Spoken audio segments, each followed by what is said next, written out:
Smartphone इस छोटे से डिवाइस में मानो आज पूरी दुनिया समा गई है। इसी से हम जानकारी पाते हैं, इसी के जरिए लोगों से और दुनिया से जुड़ते हैं और आज तो इसी के जरिए हम अपना मनोरंजन भी करते हैं। और अगर इसकी कमियां गिनाने बैठे तो वो क्या है? हाँ, ये हमारा बहुत सारा समय खाता है, ये हमें असल दुनिया से काटता है और कई बार तो इसकी वजह से डिप्रेशन जैसी बीमारियां भी होने लगती हैं। और क्या कमियां हैं? हाँ, स्मार्टफोन और ऐसे दूसरे गैजेट्स हमारे पर्यावरण पर भी भारी पड़ते हैं, क्योंकि उनकी वजह से इलेक्ट्रॉनिक कचरा यानी ई वेस्ट पैदा होता है, क्योंकि हम नए नए गैजेट्स खरीदते जा रहे हैं और थोड़े से भी पुराने पड़े अपने गैजेट्स फेंक रहे हैं।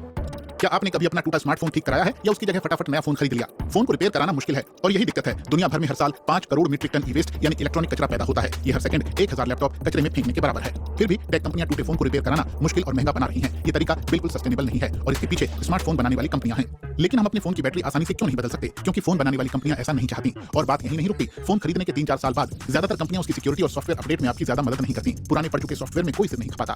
ऐसा जानबूझकर किया जाता है। कंपनियां चाहती हैं कि आप नए नए स्मार्टफोन खरीदते रहें। जाहिर है, इसी से स्मार्टफोन बनाने वाली कंपनियों की कमाई होती है। स्मार्टफोन में आई छोटी सी खराबी को ठीक करना भी बड़ा काम है। किसी रजिस्टर्ड स्टोर से ठीक कराएंगे तो बहुत खर्चा होगा, क्योंकि कंपनियां फोन की रिपेयरिंग पर भी कमाती हैं। एप्पल का नया आईफोन 15 इस बात की बढ़िया मिसाल है कि कैसे फोन में आई खराबी को ठीक करना मुश्किल और महंगा सौदा है। इसमें सॉफ्टवेयर लॉक है। अगर आपने किसी पार्ट की जगह कोई नया पार्ट लगाया है और वो एप्पल का नहीं है तो फोन के सिस्टम को पता चल जाता है। फिर फोन वार्निंग मैसेज दिखाने लगता है या फिर चलना ही बंद हो सकता है। एप्पल का कहना है कि वो ये सुनिश्चित करना चाहते हैं कि उनका डिवाइस ठीक से काम करता रहे, लेकिन असल में तो ये अपने महंगे स्पेयर पार्ट्स बेचने का तरीका है। इतनी आफत से बचने के लिए लोग अक्सर नया फोन ही खरीद लेते हैं। इसका मतलब है कि ज्यादा स्मार्टफोन बनते हैं, दुनिया भर में वो भेजे जाते हैं, उनके लिए ज्यादा खनन होता है और संसाधनों की बर्बादी होती है। इससे कार्बन उत्सर्जन और इलेक्ट्रॉनिक कचरे का अंबार बढ़ता है। ई वेस्ट में बहुत सारे खतरनाक तत्व होते हैं, जैसे कि कैडमियम, लेड, मरकरी और डाइऑक्सिन।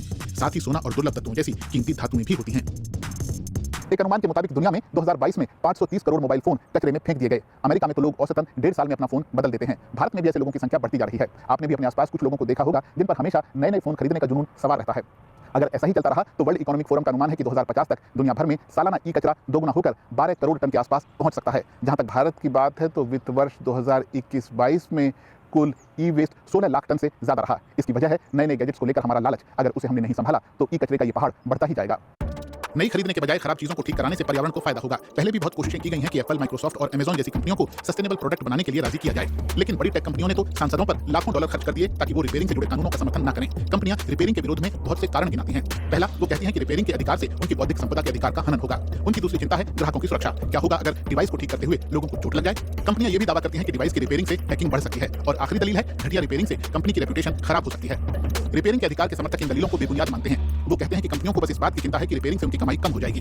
बड़ी कंपनियों की बड़ी पहुंच के बावजूद सरकारों ने कुछ कदम उठाए हैं। यूरोपीय संसद ने हाल में राइट टू रिपेयर यानी रिपेयरिंग के अधिकार को हरी झंडी दी। नए कानून के तहत विक्रेता और निर्माता कंपनी को वारंटी की अवधि में फ्री रिपेयरिंग की सुविधा देनी होगी। अमेरिकी राज्य कैलिफोर्निया में भी electronics right to repair act pass हो चुका है। इसके तहत हर किसी को डिवाइस रिपेयर करने के लिए पार्ट्स, टूल्स और जरूरी मैनुअल मुहैया कराने होंगे। इसका मकसद है कि कचरा और कार्बन उत्सर्जन घटे।